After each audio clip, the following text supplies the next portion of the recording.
Oh, you just pressed play on This Week with Drunk Astrology. My name is Graham Breitenstein. I'm your astrologer and the creator of Drunk Astrology. If you're looking for someone to make astrology make sense to you and for you, well, my friend, you have come to the right place. Here on this podcast, we discuss the weekly cosmic weather. And when we break it down, we break it down. I believe that astrology can be used as a tool to inform your daily decisions and enhance your day-to-day life. So if you're ready to have a hell of a lot of fun with astrology, make some strategic decisions, and to just keep it real, well, that journey starts right now.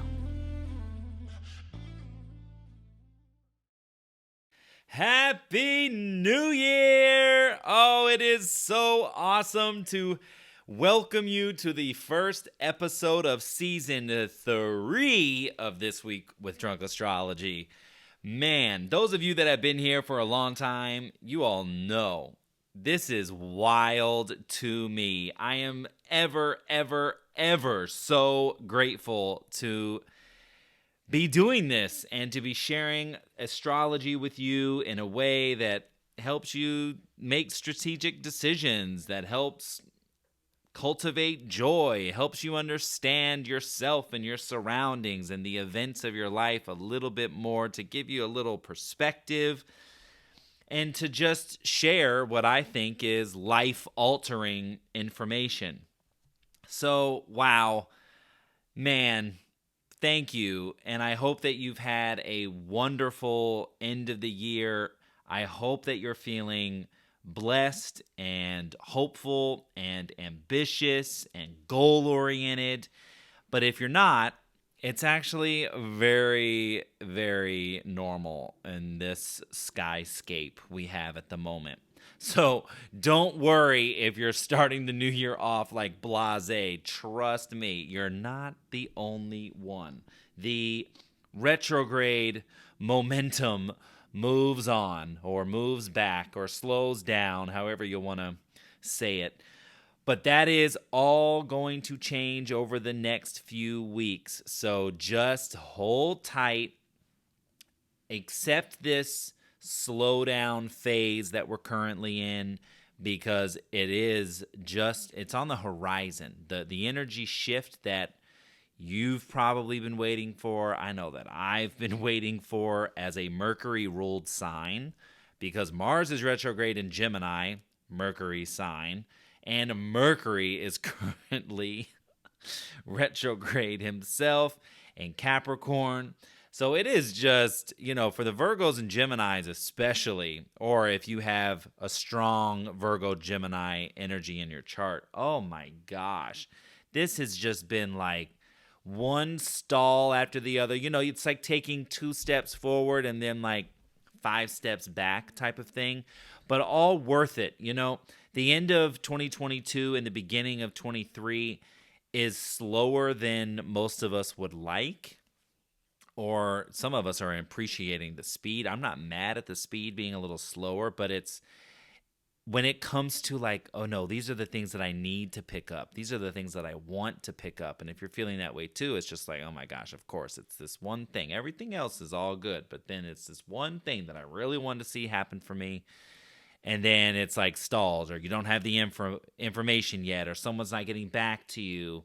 And it's like it's just not all coming together.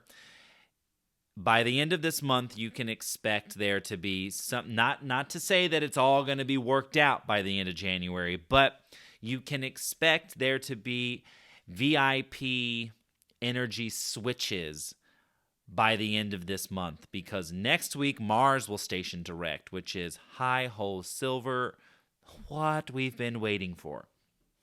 Then the following week, Mercury stations, which is like, yes.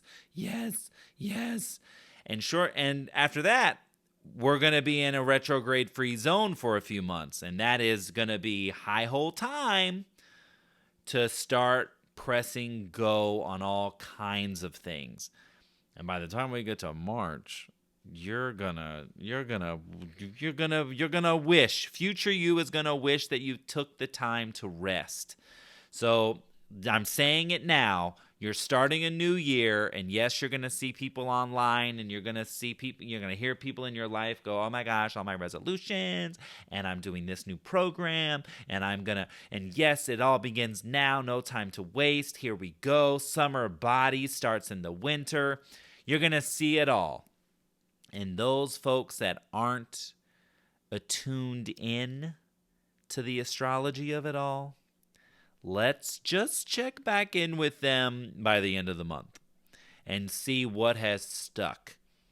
So those of you that are listening, you know, because you've been listening to this podcast, but you know that we're taking our time, because we know that at the turn of these planets, when Mars stations and Mercury stations, we're going to have the information that we've needed in order to establish what our priorities are, in order to say, well, now, knowing what I know, now I can forecast for the year. Now I can say, aha, now I might have said I wanted X, Y, and Z at the end of the year on December 31st, but actually now on January 21st, I'm like,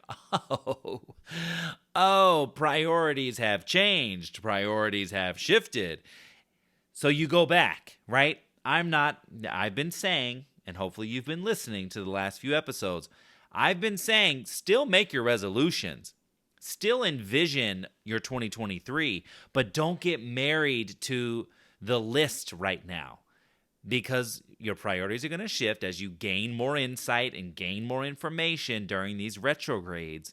And then you're going to be able to go back, shift your resolutions, intentions, manifestations, your wishes. You're going to be able to shift them around and go, now this is what this looks like. This is how I envision my year. Speaking of this, those listeners that are here right now, if you're on the Cosmic News train, yesterday I sent out a 2023 vision board template, and I hope that you checked it out. I hope that you went ahead and screen grabbed it and started making your own, because I combined feng shui, the Bagua map, which represents different areas of life, with a manifestation technique that I use myself.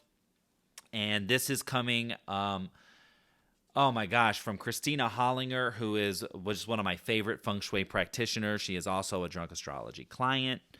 And she shared her manifestation board with feng shui, and I absolutely lost my mind with how amazing it was, and how just combining two techniques that I just think are just like chef's kiss.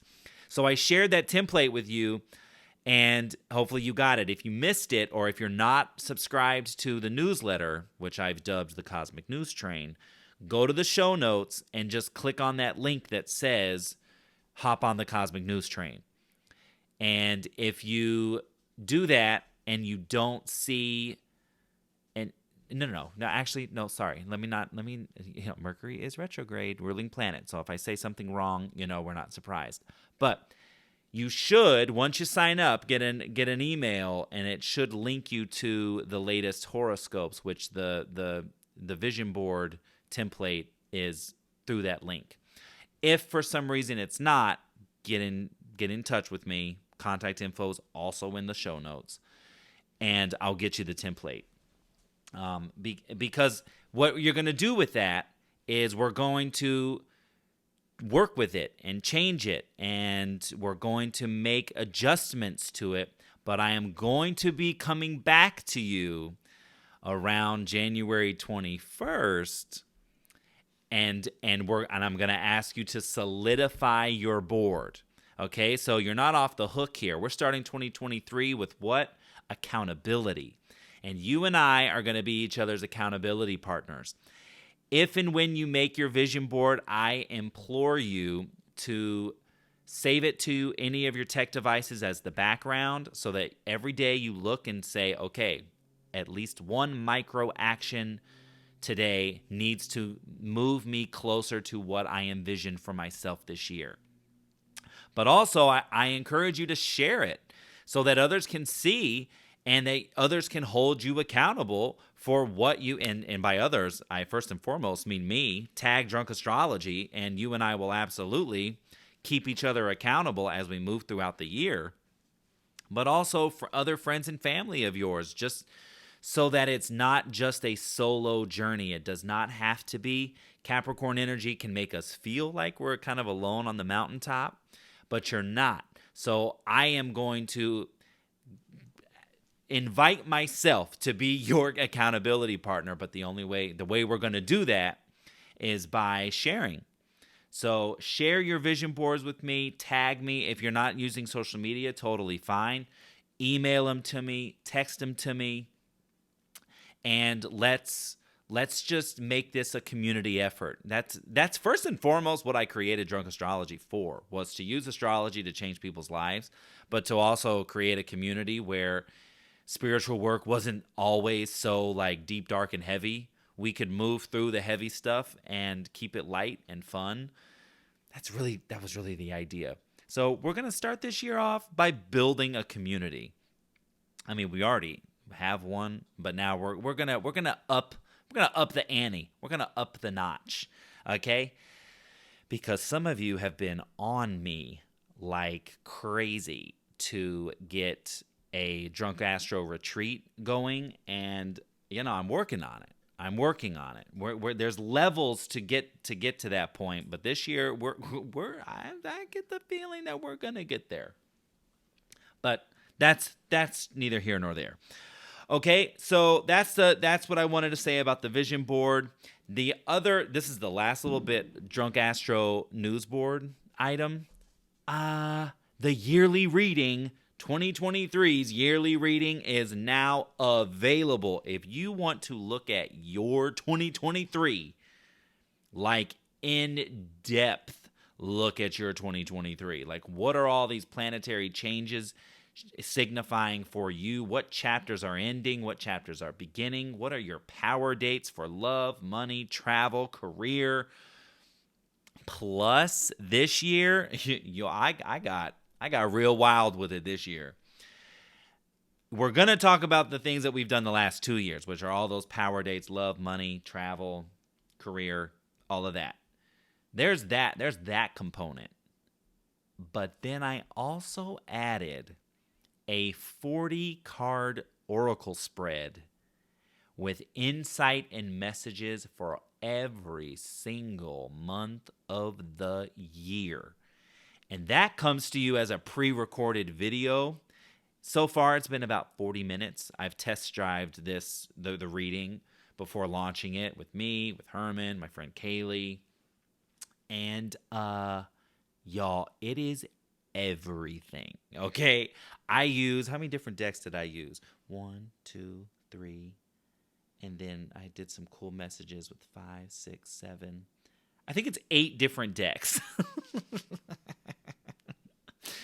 Plus my Astro dice for another layer of messaging. I'm telling y'all, this yearly reading has never been more packed with personalized insight and horoscopes. It's wild. Okay, so just saying it now, and I'm gonna say this too. I'm gonna preface this announcement with my books fill up fast with this yearly reading. It's only available till March 31st. It's a first quarter reading, and baby, things go wild with the yearly horoscope, which thank God, this is one of my favorite readings. Aside from like working with everybody one-on-one throughout the year, as far as specialty readings go, because I also do the composite, synastry and composite relationship. I do the solar return, but the yearly reading pops off. Okay, that's what I just want to say. It pops off. It is well worth the investment. It's everything. And if you liked it and have been obsessed with it since 2020, 2023's is going to blow your mind. That's all I'm going to say. Okay? Now, let's actually talk about this week. Now, my news items are done. Okay? They're done. Let's talk about this week. This week is actually relatively, I say that begrudgingly. It's relatively quiet on the planetary front, but we do have a few poignant things. First and foremost, Venus enters Aquarius on Monday, January 2nd. So love is getting a little bit more cerebral. It's getting a little more detached. It's getting a little more chilly. Venus is a little hard to please when she's in Aquarius because she's very high-minded. She's very future forward. She's very much head in the clouds. She's not really thinking and feeling with her heart. She's thinking with her head. What's logical? What's not? Are you blowing my mind, or are you just kind of like status quo? Okay, Venus in Aquarius doesn't want status quo. So if you're single and out there mingling, you better have some real cool shit to talk about. You better come with like your quirky oddities, because Venus in Aquarius for the next few weeks that's what she's going to be looking for. The things that turn her on are things that are a little off. You know, that you kind of go, huh? You know, when you look at it, you say something to a dog and it just kind of tilts its head. That's what Venus in Aquarius is like. And those are the things that kind of like get her hot and bothered, because on the daily, she can just be a little chilly. Okay? So you're just going to have to just kind of like, okay, stimulate their minds, not their body parts. Their mind is their way to their body parts. I'll say it like that. Okay?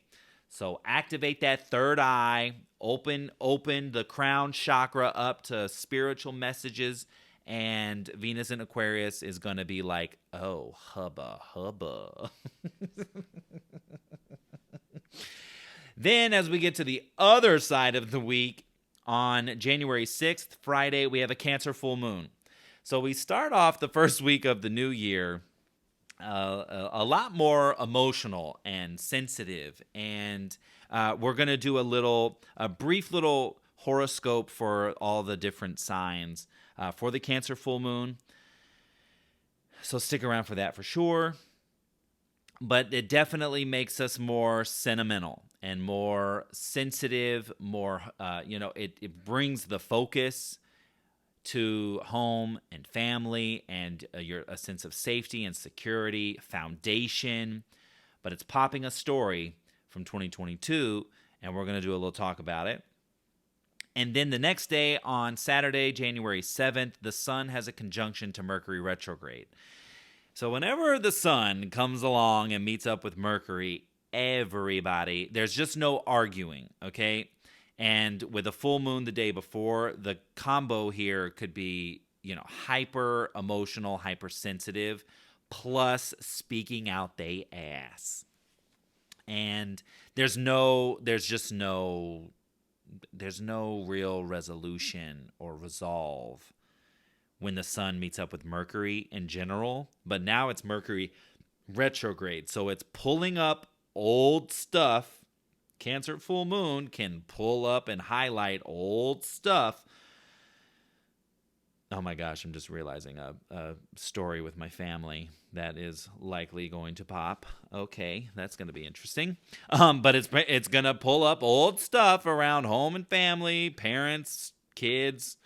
You've heard it here first. Watch yourselves this weekend.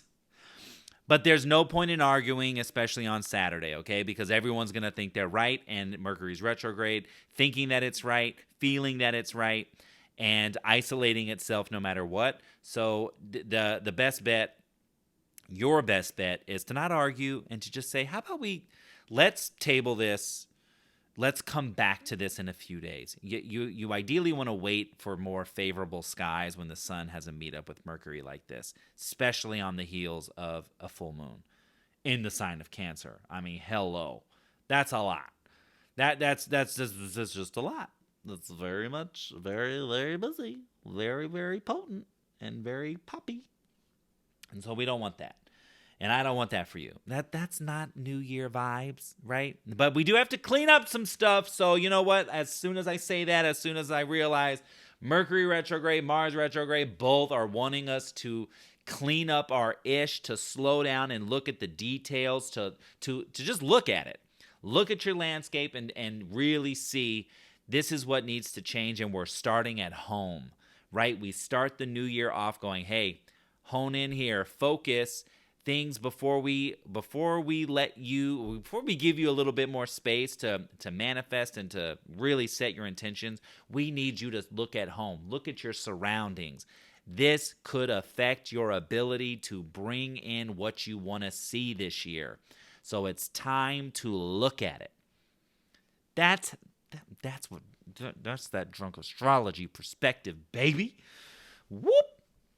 Okay, I am so sorry, but that just came to me in the moment. Didn't write that down on my preparations. That was just like, oh, I get it now. I see it now.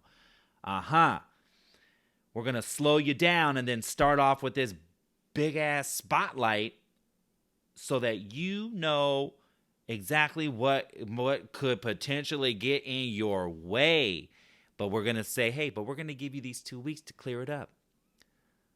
Because by the time we get out of this Cancer full moon energy, let me make sure I'm not lying to you. Yep, by the time we get out of it, Mercury will be stationed direct and will be moving forward. Yes, we get exactly what we need. The universe always provides, does it not? Okay. Now, let's talk about the Cancer full moon. Let me give you a little rundown, okay? Now, later this week, I'm going to send you a more in-depth situation through the news train. So, again, yet another reason, if you're not on the news train, click the link in the show notes. And all you got to do is put your email in there, and you'll get all of this more in-depth juiciness, yumminess. But for now, for this podcast, I just want to talk about the full moon with the elements, okay? And kind of what you can expect. So because it's a water full moon, we are going to start with the water sign. So here's talking to you, Cancer, Scorpio, Pisces.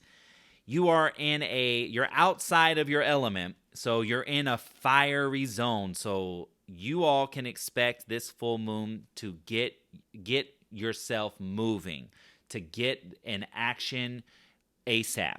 You're really like the signs that are going to be all steam ahead, full steam ahead. All systems go.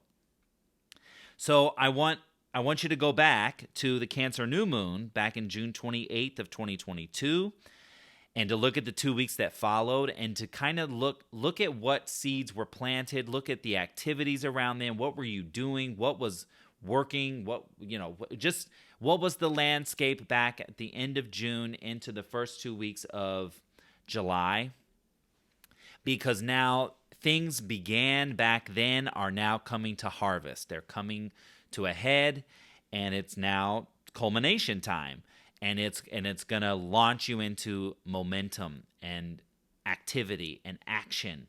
So get ready. Some of you might be traveling, some of you might be making plans, but it's really like all eyes on you. Go, go, go. Now the earth signs, talking to Taurus, Virgo, and Capricorn. Now, you guys can expect the busyness too, but this is more like the buzziness around you. I was looking back to mine, because I'm a Virgo, for those of you that don't know, and I had my own busyness going on, but boy, the people around me, get ready to hear news, get ready to hear all kinds of things from left, right, front, and center. In your own life, these are coming from friends, from colleagues, from collaborators. Pay attention to your phone, your text, your emails, because messages are going to be coming at you. You're going to get busy. You're going to have things on your plate, things to do. But just pay attention to those VIP people around you, as you are definitely going to be hearing some things and definitely going to be more active, especially when it comes to communications and deals, contracts. Remember, things are retrograde. So if it's something coming from the past, hallelujah. If it's something new, try and hold off on signing anything. But if you do, I am not one of those you're doomed retrograde people. I'm really not. If you do, just know that the terms of the agreement will change at some point. or some part of it will shift, or sometimes it's something as annoying as like, oh gosh, you know what, you actually signed the wrong thing, so we have to send this back to you, and you have to do the whole thing over again, and it's more annoying than anything. But just keep that in mind, earth signs. Moving on to the fire signs. Now you're really out of your element because you are in a water zone. So fire signs, I'm talking to Aries, Leo, and Sagittarius. This Cancer full moon has you more emotional than you'd like to be. You're processing things. You're receiving, your home especially comes front and center and is in focus, and emotions can be running high. So my advice to you, fire signs, is to not run away from the emotional experience. Lean into it. Okay? If you need more time to process something through, then give yourself that time to actually let the emotions flow through. If you need to cry, scream, yell, do it. If you need to scream into a pillow and punch the mattress, do it. If you need to sign up for a boxing class to just like get out, just more emotional energy, then do that. Healthy ways to express anger, sadness, whatever it is, whatever you're working through, this is what I encourage you to do as a fire sign. I'll send you more details in the news train this week. Air signs, this could be, it's kind of a challenging full moon for everybody because everyone's out of their element. But air signs, you're in an earth energy. So air signs, you're really being asked to come down from the clouds and now get down to brass tacks. You're being asked to get more organized, to get more routine, to get more regimented, get more systematized. Okay, so air signs, some of you, and I've met some air signs that really like dig organization, and others that just repel it like the plague. But this full moon is really saying, okay, here's on the work front, it's popping a work story. So now some of you might even find that you get promoted, you get a raise, you kind of level up in a way, which is really exciting. Go back again. Everybody go back to June 28th and the 2 weeks that followed in 2022 to see where you can expect stories to pop and to, for harvesting time, because this is doing that. But air signs, yeah, you might find that this is a powerful moment for work. And on the other side of that, it's just like, okay, if things get really busy, then it's like you really got to get your act together. You got to get your routine together. You got to get a schedule together. And you got to just know you need to have your head on straight for this full moon so that you can get all the things done and that you can still prioritize your health, your wellness, your self-care, a little dedicated time to you and to whoever else you care about. But that's the idea. Your full moon is wrapped up in work and money and finances and just getting it all together. Okay, so now I've overspoke. Let's talk about the moons really fast this week, and I'll get you on your way. Moon is in Taurus on Monday the 2nd. It goes void at 2:16 p.m. Pacific. Remember, all the times I give you are Pacific daylight time. So be sure you adjust for your time zones. No, wait a minute. Pacific Standard Time? I always mess it up. But Pacific time, okay? Moon enters Gemini at 6:44 p.m. and has really nice aspects the rest of that day. It's in Gemini all day the 3rd, and on the 4th, Wednesday, going void at 4:08 p.m. with a square to Neptune. So the Gemini moon is all about communication, talking, thoughts, ideas, exchanging words in some way, whether it's written, vocal, on a phone call, FaceTime, anyway. Square to Neptune. It's communicating to get clarity on a situation, okay? So you might not necessarily get it just yet, but the Cancer full moon and the weekend horoscope will likely give you a little bit more information. The moon enters Cancer on Thursday, January 5th at 6:15 a.m. Only has 2 adjusting aspects that day. Could be a little like a little persnickety of a day. But just some minor adjustments. Then Friday the 6th, the Cancer full moon takes place at 3:08 p.m. at 16 degrees and 22 minutes of Cancer.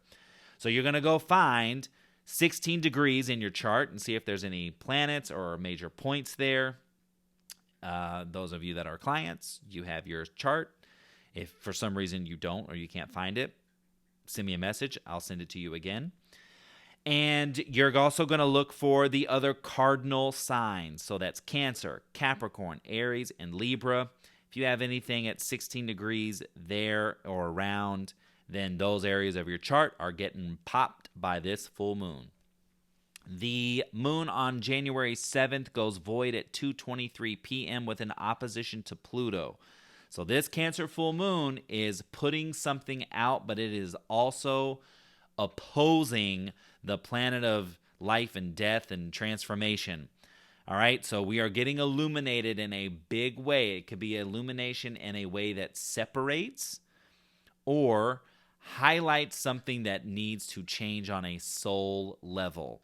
Okay, this is deep stuff. This is a deep way and very emotional way to start the new year off, but I want to emphasize the perspective that came to me while I was talking earlier, that things illuminated now are being shown to you now so that you can clear the way for setting intentions that stick and revolutions. Well, it could be a revolution, but resolutions and manifestations and wishes by the time we get to the 21st, okay? So roll with it, lean into it. Do not rush your way through an emotional experience. I mean, that's even like hard. It's easy for me to say, but it's even hard for me. But I have been making myself do that over the last, I don't know, year and a half especially, and realizing like, wow, it is so much better when you just move through it or you let it move through you and then come back in an organic way. It's powerful stuff. Then at 6:40 p.m. on the 7th, the moon enters Leo, has a lovely trine to Jupiter. That's a nice little dose of dopamine and little dash of good luck there. Saturday evening, the moon is in Leo all day the 8th. And, of course, I did not look at did I look at the closing aspect? Nope, I sure did not. Hold on, let me break out my book here. The Leo moon goes void on Monday, January 9th, with an opposition to Saturn. So, yeah, we don't have great moons this week, okay? So just roll in there. That Leo moon opposite Saturn in Aquarius. Leo moon wants what it wants. Saturn in Aquarius is like, not until you do X, Y, and Z. Not until you fulfill your responsibilities or your duties. So that's the energy. That's the vibe. Now, planetary-wise, we have Venus entering Aquarius again at 6:09 p.m. on Monday the 2nd. Venus has a lovely aspect with Jupiter on Wednesday the 4th. That's just a nice, collaborative, moving forward way. That's great, what we want. Sun has an aha moment with Uranus and a trine on Thursday the 5th. That is a great idea. Keep your pen and paper handy or your memo pad on your phone. Pay attention to any ideas that kind of come out of nowhere, quote unquote, on Thursday, because Uranus transits, when we get hit with them, as fast as they come in is as fast as they can go out. Saturday the 7th is that Sun-Mercury retrograde conjunction. So remember, put off any fights. Just acknowledge, like, listen, I understand that this is important, but I think that we should come back to this. I think we should step away and then come back. And then on Sunday, the 8th, Mercury retrograde has a trine to Uranus, which is the second time that he has had this aspect. And I did not, hold please, because I did not write down the date, which you're watching Mercury retrograde affect a Virgo as it's happening. So let me find Mercury. That's a sextile to Neptune. That's that. Hold on. I'm going to find it.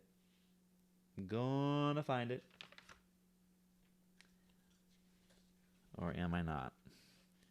Is this for real right now?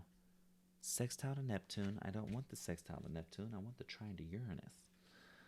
Aha! Here we go. Okay, the first time that Mercury worked with Uranus in this way, in this retrograde story, was on December 17th. It was a Saturday. That was the first time. So I want you to go back to, maybe the 15th, 16th, 17th, 18th, 19th of December. Kind of look at what was going on then, what kind of ahas, what kind of light bulb moments did you have.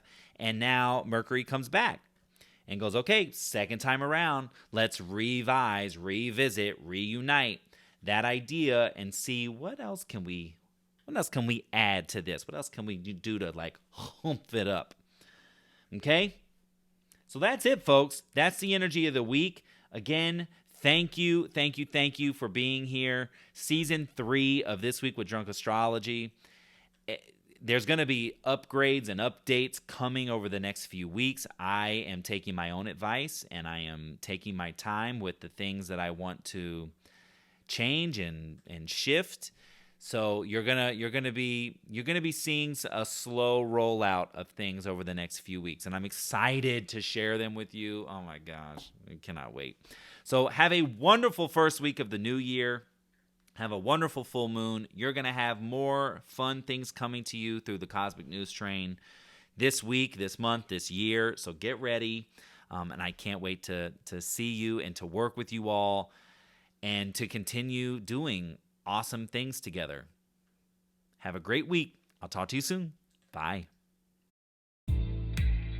This is Graham Breitenstein, and you've been listening to This Week with Drunk Astrology. If you want to follow Drunk Astrology, head to Instagram, Facebook, Twitter, and hit that follow button. And if you want to learn how to put astrology in motion for you, head to drunkastro.com and get on the insider list. If you haven't already, subscribe, rate, and review this podcast on Apple, Spotify, and Google platforms. Tune in next week for yet another opportunity to work in sync with the stars. Thanks for listening, and I'll see you soon.